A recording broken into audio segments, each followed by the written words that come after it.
रितेश पांड्या को भाजपा लोकसभा प्रत्याशी बनाए जाने के बाद वो जिले में पहली बार पहुंचे। उनके प्रथम आगमन पर भाजपा के कार्यकर्ताओं और पदाधिकारियों ने उनका जोरदार स्वागत किया। भाजपा लोकसभा प्रत्याशी रितेश पांड्या के स्वागत रैली में हजारों की संख्या में भाजपा कार्यकर्ता पहुंचे और उनका भव्य स्वागत हुआ।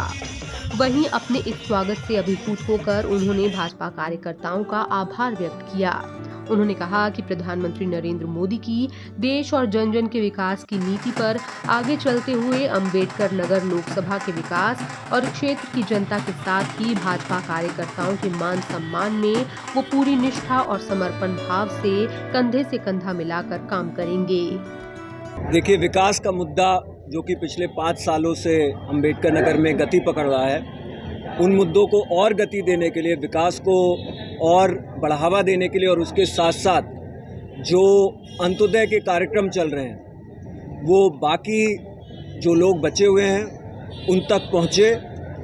इन्हीं मुद्दों पर आगे का चुनाव लड़ा जा रहा है। और जैसा कि माननीय मोदी जी ने, देश के प्रधानमंत्री ने कहा है कि भारत देश दुनिया की तीसरी सबसे बड़ी इकॉनमी बनने जा रही है। जायज़ सी बात है, इतनी बड़ी इकॉनमी बनने के लिए विकास और डेवलपमेंट का कारवां आगे बढ़ता ही रहेगा और यही सबसे बड़ा मुद्दा इस चुनाव का है। देखिए, जातिगत मुद्दे जो है भारतीय राजनीति में हमेशा से पनप रहे हैं, लेकिन भारतीय जनता पार्टी ने अपने पिछले 9 साल के ट्रैक रिकॉर्ड में ये दिखाया है कि जाति से ऊपर उठ करके राजनीति पे आज के युवा वोट कर रहे हैं और उनके मुद्दे प्रमुखता से सामने आ रहे हैं। चाहे वो दुनिया में भारत का डंका बज रहा हो, चाहे वो कहीं पे भी जा रहे हो, उनको विकास की एक गाथा सामने दिखने को मिल रही है। आप अपने क्षेत्र अंबेडकर नगर में लीजिए, 2 एक्सप्रेसवे यहाँ से जा रहे हैं, Gorakhpur link expressway, Purvanchal expressway.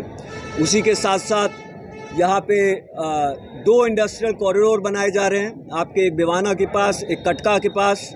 जायज़ सी बात है, जब यहाँ पे अगले 5 साल में भारतीय जनता पार्टी की सरकार में यहाँ पे जब उद्योग आएंगे तो उससे हमारे युवाओं के पास और भी नौकरियाँ आएंगी और यहाँ के खेतिहर किसानों के पास और भी ज़्यादा खेती करके और उसको मार्केट मिलेगा यहीं पे ही।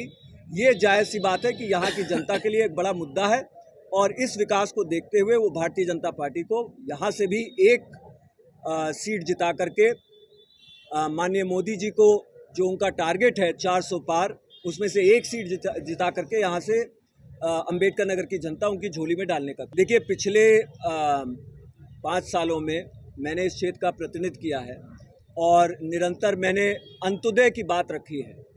चाहे वो हमारे क्षेत्र के किसानों की बात रही हो, चाहे वो यहाँ के दबे कुचले पिछड़े वर्ग, महिला और वंचित वर्ग की बात रही हो, हमने उन मुद्दों को, मेरे लोकसभा ट्रैक रिकॉर्ड को अगर आप देखेंगे तो उनको प्राथमिकता दे करके हमेशा रखने का काम किया है। आगे भी हमारे लिए, जैसा कि माननीय प्रधानमंत्री जी ने कहा है कि सबसे 3 ही जातियां हैं और सबसे जो बड़ी जाति है वो गरीब की है और वंचित की है।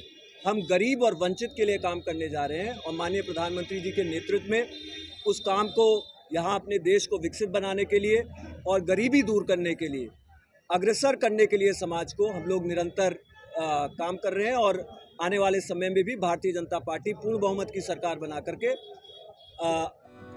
आपको बता दें, इस दौरान भाजपा लोकसभा प्रत्याशी रितेश पांडे ने प्रधानमंत्री नरेंद्र मोदी का भी आभार व्यक्त किया। जेएन न्यूज के लिए अंबेडकर नगर से अमित मौर्य की रिपोर्ट।